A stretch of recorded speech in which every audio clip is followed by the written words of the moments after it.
Welcome in, guys. Happy Wednesday. Just myself up here today. No John on Wednesdays. Big prep day for the NFL. Did coming off a winning day, 1-1 in the MLB. You guys got both those bets if you tuned in yesterday for free. Orioles and the Reds will take splitting on dogs all day long. Baltimore, 2 units, plus 143. That is a winner. Like I said, today's a big prep day for NFL. A lot of injury reports start coming out today. So keep tuned. If you guys want all the NFL reads early week, you guys know where to sign up, howtobeatthebookie.com, or download the How to Beat the Bookie app. Things have been going really well in the month of September. Baseball starting to turn back around here. It was really good the first week and a half. Hit a cold patch last week, but NFL's been hot the whole way through. 13-4 on the 17 NFL bets to start the season through 2 weeks. Looking to keep that rolling on into week 3. John will be back with me tomorrow talking some Thursday night football. And of course, on Friday, I'll be back talking college football. 2-1 on the free bets on the college football Fridays. Hopefully, we can get back with a winner this week. Had a loser with Virginia last week, coming off a bad week in college football. Let's dive into some of this baseball slate coming up. Some good matchups, obviously, division rivalries, everything else. Let's go ahead and dive in. First one is that big division matchup, Phillies at Atlanta. Phillies take game 1. Braves even up the series with a 9-3 win last night. Philly right now 3-2 on the trip. Atlanta, they snapped a little 4-game losing streak. Nola versus Elder here. Nola really bad in September, 8.56 ERA. Okay against the Braves this season, 5 runs in 12 innings there. Rough on the road all year, 5.58 ERA. And Elder, he's coming off getting roughed up by the Marlins. Before that, pair of quality starts, and had 7 shutout innings versus the Phillies over this year. Elder gets the pitching edge. Can't back Nola. He's, obviously one of the back-end guys here, statistically speaking, for this Philly rotation. Obviously, last year on their World Series run, he's a big part of that. Want the Phillies, want the dog in this matchup or nothing. Just can't pull the trigger here. Too big of a pitching mismatch. And Braves, after a 4-game losing streak, looking to tack on a few wins here. Still only 2 games up on Baltimore as far as best record in baseball for home field advantage in the World Series. So they're still got something to play for. This would be Phillies or nothing, but really more so nothing, staying away from that game. This next game, and this whole card loaded with great pitching matchups. I'm just going to tell you guys this from the start. Looking at a lot of road aces today. That's the best way to describe it. This is the first of many. Giants at the D-backs, Webb versus Kelly. D-backs get the win last night. They split 12 meetings this season. San Francisco, they're 1-4 on the trip, 5-24 the last 29 road games. Not a team you really want to be backing on the road. You have Webb going, who's worse on the road, but just tied to the MLB best. 20 quality starts, 4 straight. In the last 2, just 1 run in 14 innings, both against the Rockies. Has 3 quality starts versus the D-backs this season, 2-0, 2.57. Kelly, he was going great, coming off a rough start, though. 7 runs in 5 innings at the Mets. Prior to that, pair of quality starts, and he was roughed up by the Giants earlier this season. Great versus them last year. I'm going to give Webb the ever so slightly pitching edge, and it is very slightly because his number is much different on the road. But nonetheless, at this game here would be Giants or nobody. If this price keeps going up, though, it's going to be interesting there. Arizona as a home dog with Kelly on the bump. So got to watch this price on this game. But looking at San Fran or nothing here for me on this read, and we'll see where those lines go. We have another NL West matchup, Rockies at San Diego. Bogarts gets the walk-off bomb last night. Going to be Anderson versus Lugo. Padres don't deserve to be this big of a favorite, but as a pitching edge, I don't want to go against Lugo. Has been very good. 5 of his last 6 starts, quality starts. Last time out, 3 runs in 6 innings versus Oakland. Anderson, 5.65 ERA in 3 starts since coming back. Did his last time out 1 run, 7 no-hit innings, 7 Ks, 5 walks. Interesting little no-hit bid there. Is much worse on the road this season, 8.16 ERA. This is a clear as day pitching edge for Lugo. San Diego, like I said, I can't make him a 270 favorite over pretty much anybody, even if you got Blake Snell on the mound. Just can't go against it here. So would be Rockies or nothing. But again, one of these games, more likely nothing. If anyone's looking to lay a favorite, I wouldn't do it with San Diego. I would do it with another one of these teams who's more so in the wild card race a little bit, and we'll get into some of those. Then we have Mets at the Marlins. This is another great pitching matchup. Senga versus Perez. And this is another road ace I'm looking at. Marlins get the win last night to even up the series. Mets have won 6 of 9 meetings so far this season. Mets right now 2-3 on the trip. Marlins, they won 4 of 5. And Senga just been on a tear. 7 straight quality starts, 4-1, 2.86 ERA. Had 2 good starts versus the Marlins in April, 2 runs in 11 and a third. And Perez, that hasn't been the same. They sent him down, brought him back up. Just hasn't been as dominant since he's come back up. Last time out, 3 runs in 4 2/3 at Milwaukee. Granted, much better numbers at home, 3-1, 1.69. But even still, those numbers not as good since he's come back up. Senga gets the pitching edge here in this one. Mets have a lot of success in the matchup. Granted, Marlins a little bit more to play for, obviously, this time of year, still in the wild card race. But I'm looking at Senga here or nothing, who's still in the Cy Young race a little bit. So that's arguably something they're getting up for on this game. Would be Senga and the Mets or nothing here. Again, a road ace. I'm looking at a little bit of dog money. Then we have Pirates at the Cubbies. How about the Cubbies, man? Coming right back yesterday. Picking it up, the big 14-1 win over Pittsburgh. They've now won 10 of 11 meetings this season. Absolutely dominated them. The 3 in Wrigley, a combined 42-12. Pittsburgh's dropped 3 of 4. Cubs snapped the 5-game skid. Great pitching matchup. Keller versus Steele. Keller, 5 of his last 6 starts, quality starts. And the last one, 2 hits, 8 shutout innings versus the Nats. As last time he faced the Cubs in August, 8 shutout innings and a 2-1 win there. The only time the Pirates beat the Cubs this season was that game, by the way. The 8 shutout there from Keller. Then you have Steele going here for the Cubbies. Tied for second in wins. I mean, he's been as good as it gets. He was roughed up his last time out. 6 runs, 6 innings versus the D-backs. Prior to that, though, just 1 run in 21 innings. And this is what we call chicken soup here for the Cubbies and Steele. We saw it yesterday. Cubs snapped the 5-game skid against a team they own, 14-1 win. Steele, who's been really solid all year, coming off one of his worst starts of the season. Chicken soup here. Can't want Pittsburgh in this. And it's tough because Keller, like I said, the 1 win they do have over the Cubs, his 8 shutout innings, would be worth a look at the under in this matchup. Some of these pitching matchups worth a look, and I think this is one. Cubs offense was pretty dead there prior to that big explosion last night. And Keller's really hit or miss. But if he's on, we're going to be in for a pitcher's duel here with Steele. And then keeping it in the Central, Brewers at St. Louis. Brewers even up the series with a win last night. They've split 8 meetings this season. They played 19 times last year, right? So you can't split even. But it was 10-9 in the season series last year. Always just dead battles between these two. Yelich, he's continuing to sit out. We'll see what happens with him. He's played once in the last 11. Questionable yet again. And Cards just 2-3 on the homestand here. Hauser versus Thompson. Hauser comes back from the IL, looks solid, 2 runs in 5 innings. Was brutal against the Cardinals last year. 0-3, 6.23 ERA. Thompson going here for St. Louis. And he's been solid at home. 3-3, 3.06 ERA. Last 2 starts, not the best. 7 runs in 10 innings. I'm going to give him ever so slightly a pitching edge in this one, but it's really a coin flip. Hauser is the better pitcher, but when you start to factor in that division ownership a little bit, 0-3, 6.23 versus them last season. We'll see how he goes here today. Little bit of enticement here in the home dog with St. Louis, but again, just a game I'm not going to get involved in. And when you get to this point in the MLB season, 10 games left in the year, a lot of games you're just staying away from. A lot of teams not showing up. Waino, they get the big win in the first game of the series. Maybe they come back with another one here in this one, but just staying away. Another great game, another great pitching matchup. Bayo versus Gray. Boston at Texas. Rangers get the win last night to even up the series. Boston playing bad ball right now. They've dropped 5 of 6, 3-11 their last 14. And the Rangers snap a 4-game skid. Not playing any better baseball right now. Still tied there right there with Seattle behind Houston as far as for that final spot in the AL West and in the wild card race. Bayo, decent in September. 2 of his 3 starts, quality starts, 4.76 ERA. Even the quality starts, though, giving up 3 runs in 6 innings, so the bare minimum, 10 Ks, 1 walk in the last time out versus the Jays. Gray going, who was terrific to start the year, as you guys know. Hasn't really gotten back to form since. He's had a few stints, 2 starts here, really good quality starts, shut out baseball, and then kind of falls back to the pitcher he used to be the last previous seasons, and that's what he was the last 2 starts. 7 runs in 6 1/3 against the bottom tier offenses too, Guardians and Oakland. So that's always concerning. Red Sox offense not lighting it up right now. They've been resting some guys down the stretch of the season here.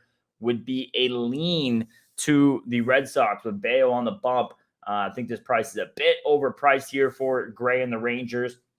Question is, do you want to go with a team who's dead, 3-11 their last 14, playing out the string versus a Rangers team who really needs every win down the stretch here? So slightest and leans here to Boston. Not a game I'm getting involved in. Would be Red Sox or nothing, but not one I'm involved in. Then we have Guardians at Kansas City. Pretty interesting pitching matchup.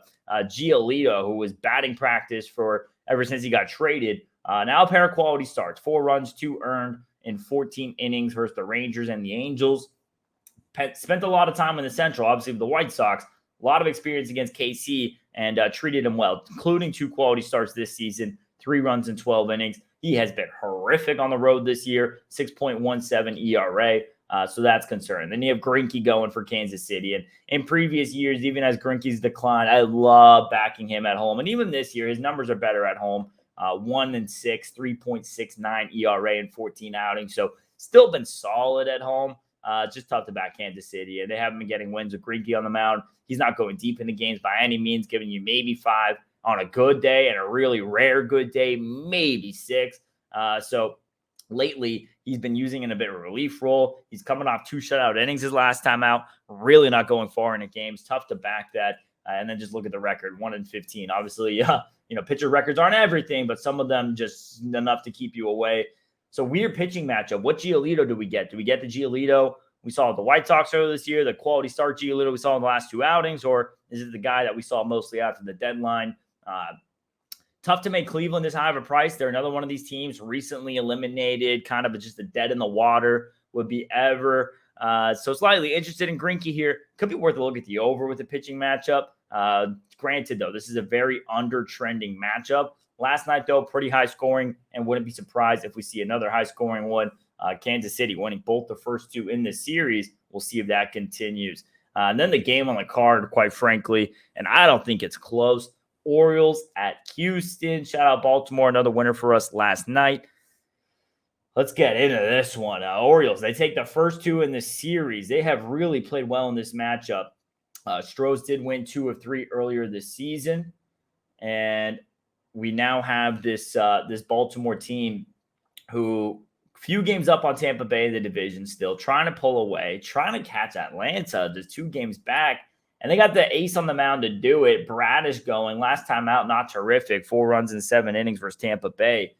Prior to that, though, terrific. 5-0, 2.38 in 7 starts. And here's the kicker with Bradish. Terrific versus Houston last year. I mean, as good as it gets. 16.2 shutout innings. 16.2 in 2 starts. That's pitching all getting all the outs except for 1 1/3. So can't ask for much more dominance. And that's very important to mention because there's a lot of relief issues here for the Orioles. Cano and Perez both used in 3 straight days. They're going to be off limits today. Bautista's still on the IL. So Baltimore going to be in the back end of this bullpen a little bit. But Bradish, great numbers this season. Great lately. Great against Houston. Ace on the mound with the best road team in the baseball. Getting plus money. It explains itself. Baltimore all the way in this spot, guys. Javier going last 2 times out, 7 runs across 9 innings versus Kansas City and San Diego. A couple bottom tier offenses. Did face the O's with a win earlier back in August. 2 runs in 5 innings. Has been better at home. Bradish still gets the pitching edge. Baltimore gets the team edge. And this is Orioles all the way. If you're the Orioles, to get a sweep at Houston, the team who's kind of ran the AL for the last 6-7 years, the team that you have to beat to get to the World Series, that's a big confidence boost for a young team heading in. So this would be Baltimore all the way for me. And gotta love that spot. Orioles, you guys know, time in, time out, on them almost every day, especially when you're getting them plus money. Have to take the value there at Baltimore. Then we have Mariners at Oakland. And speaking of chicken soup games, Kirby needs some chicken soup. Kirby hasn't had a quality start since August 12th. And for the majority of the season, he was dominant. Granted, year 2 guy. So the fatigue, maybe getting up to it, maybe not quite ready for the MLB full innings. We saw that interview where he had the mishap. He was bitching about being left in the game too long and to come back the next day and make the apology. They need him down the stretch. You're in this wild card race and division race with Houston and Texas. This is an absolute must need to get Kirby back to what he was looking like for the majority of the season. Last two in September, 0-2, 6.46 ERA. Last time out, 4 runs in 6 innings versus the Dodgers. Had a quality start versus the A's earlier this year in May. This is a start he needs to get back on track. It's going to be Estes making his debut here for Oakland. Pitching edge obviously has to go to Kirby in Seattle. Team edge and ownership, Seattle, 11 to 12 meetings this year. Another one of these teams in the wild card race. And after this Seattle schedule gets brutal. Texas, Houston, Texas to close out 3 series straight with the 2 teams they're trying to catch. Have to get every single win here against the A's. This is, if you're looking to lay a favorite on the run line, it would be Seattle. To me, is the best favorite to lay on the card. Pitching edge against a guy making his debut for a Seattle team that needs every win. So it's kind of checking all the boxes us there for the Mariners. Would be worth a look at the favorite. As better laying Seattle on the run line as a -250 favorite than San Diego on the run line as -275 favorite. That's how I see it. So let's talk about the Angels at the Rays now. And this is just another one of these matchups. A dead team in the Angels versus a team who's playing for something here with Tampa. They've now won 3 of 4 meetings this year, 5 of 7 last year. Starting to get into a little bit of ownership. Detmers versus Savali. I mean, the Savali hasn't been great since the deadline, but they're winning with him on the mound. They're 6-1 his last 7 starts. Sure, last 2, 7 runs in 10 innings versus Seattle and Baltimore, but granted, they're winning when he's on the bump. Detmers is a weird read on this game. Threw a no-hitter versus the Rays last season. So 1 is at a revenge factor for Tampa. 2 is at a little bit of confidence booster for Detmers. Take that for what you will. He is coming off 2 quality starts, 5 runs, 4 earned, and 13 2/3. That's also against Seattle and Baltimore there. So this is, he's going well right now, but he was supposed to pitch on Sunday, got scratched with an illness. So weird, contradicting things here to look at for Detmers. Guy dealing with an illness, pitching a few days later, something you want to fade there. And then obviously Tampa Bay still in this race for the AL East division with Baltimore. They need every win. It's Rays are nobody just because they need it, but weird read on Detmers. So you guys deal with that and that information. Guy who's pitching better lately, 2 quality starts against teams contention for the playoffs. Threw a no-hitter versus Tampa, but battling an illness. You guys make that what you want. I don't want no part of the Angels this part of the year. Too dead to me. Then we have Blue Jays at the Yankees. Blue Jays, they get the win last night, 7-1. They've split 8 meetings this season. Gausman versus King in this matchup. Yankees 6-6 their last 12. They dropped the last 2. Toronto, they have now won 4 straight, playing pretty good ball, trying to hold on to that second wild card spot. And Gausman, 2-1, 4.57 ERA in his last 4 starts. Last time out, brutal, 4 runs and 4 2/3 versus the Rangers. Does have good numbers against the Yankees, pair of quality starts this season. And King going, he's been solid. They've been stretching him from long reliever to a starter here for the Yanks. 1-1, 1.84 in September in 3 starts. Last time out, decent, 1 run and 4 2/3 versus Boston. They're trying to stretch him out. So how long can he go? He's not going to give you much more than 5 innings, if even 5 innings. So that's a little bit tough to deal with. Gausman does get the pitching edge. Jays a lot more in the wild card race, more to play for. We'll say, though, Yankees as a home dog, been enticing in this matchup. They always give the Jays a good run for their money. Would be Yankees or nobody for me here. And a slight lean to the under as well. We saw it yesterday. Wouldn't be surprised we get that again today. And let's get into these 3 interleague games. So a couple of central teams going at it, Twins and Cincy. We're on Cincy both games so far. That was the loser yesterday. We won the game 1. They split the series yesterday with Twins.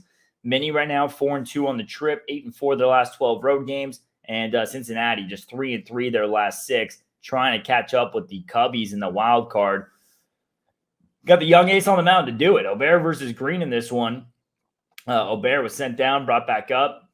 2 runs in 5 innings and a win against the White Sox. And Green, they've won his last 3 starts. He's been terrific. 2-0, 1.59 ERA. Last time, not as dominant. 3 runs in 5 2/3 versus the Mets. And has a scary home ERA, 5.94. Still going to give Green the slight pitching edge here from a guy who's being sent up and down in Ober. Green, though, really, really hit or miss. Another one of these guys. And we've seen a lot more of that miss at home this season. Makes it tough. But either way, it's Cincy here in a wild card race. Minnesota's not going anywhere. The read on this hasn't changed. It's been Cincy the first 2 in this series, and Cincy or nothing again here in this matchup. We'll see if Green can put together a start at home. And that's another team, too, as well. You have Seattle, obviously, a lot of depth in their young pitching. But a guy like Kirby, who hasn't been giving them as much lately, Green's another one. I mean, if you're the Reds, if you want any chance at making a wild card race and getting into the playoffs, and then again being competitive in the playoffs, it's going to come down to some of these younger pitchers like Green stepping up and giving them some big performances. We'll see if that starts today. Then we have White Sox at Washington, just the grossest matchup on the card. They split the first two in the series. Nats get the win last night. White Sox now 5-13, their last 18. Nats 5-14, their last 19. Two teams not winning a lot, playing out the string, nothing to get up for in this matchup. Kopech versus Gray today.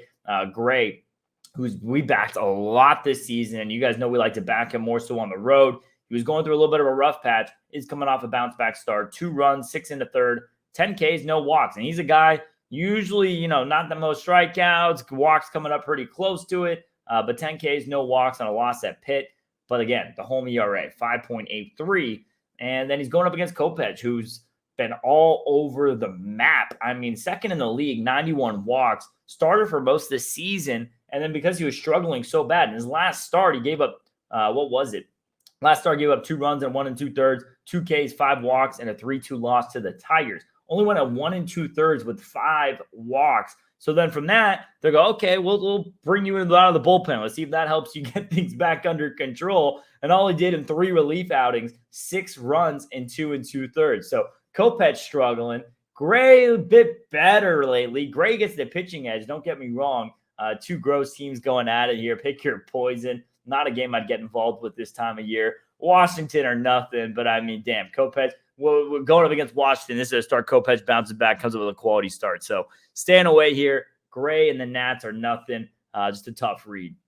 And then to wrap up the card, we have the Tigers and the Dodgers. You have the Dodgers who get it done in the 9th last night. They take a 3-2 win, lead the series 2-zip. Detroit 3-2 on the trip. 500 on the road this season, which is impressive. 38-38 on the road. That's no joke, especially for one of these Central teams.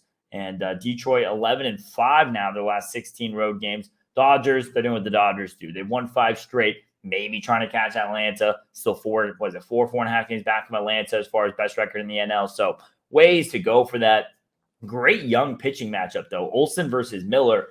Olsen starting to look like the Tigers might have something here for the future. 3 straight quality starts, 2-1, 1.37 ERA. He's been giving them decent outings all year, but really turning it up a notch last couple of starts. Last time out, 1 run in 6 innings versus Cincy.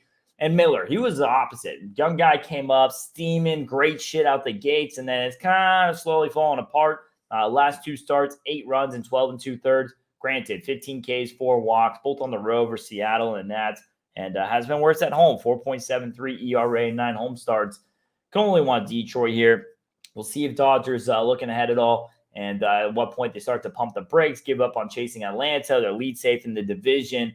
I'm going to give Olsen the pitching edge here. Another big price for Detroit, obviously. But, hey, give me a 500 road team with the pitching edge at a big dog price. Would be Tigers or nothing in this spot. And that's this Wednesday card, guys. Went through it pretty quick, so sorry if I was steam talking there, if I mumbled it all, if I kind of mixed up anything, apologies for that. Sometimes when I'm on here by myself, make a little bit of those mistakes. Hopefully you guys making money tuning into these podcasts, going to keep these coming out to you guys, and hopefully we can keep making money together. If you haven't yet, go check out the How to Beat the Bookie app or the website, howtobeatthebookie.com. Announced it yesterday to our members, going to start announcing it more as the week goes on, but as of October 1st, there will be a price increase, and we will be going just to 1 membership. If you sign up by October 1st, you will be locked in on your current subscription for as long as you remain a member. If you cancel and get a new subscription, then you'll get in at the new price. So it's a good time to sign up right here. About a month out now from the NBA season. NFL's red hot, 13-4. Baseball coming in on the close of another winning season. And that's what we care about, guys, winning seasons. And we have a lot of guys grandfathered in from when the subscription was $19.99. So for those of you guys who've been with us for a couple of years, we appreciate you. And those of you guys who might have signed up more recently, hang tight with us. Stay on those cheaper subscriptions. Stay grandfathered in. Let's continue to make money as these seasons go on. And that's the Wednesday card. We'll be back tomorrow with my man, John. We're going to have some Thursday Night Football insights, some Week 3 NFL insights, and hopefully we continue to have a big week. Thanks for tuning in. Like, comment, subscribe. Let's make some money.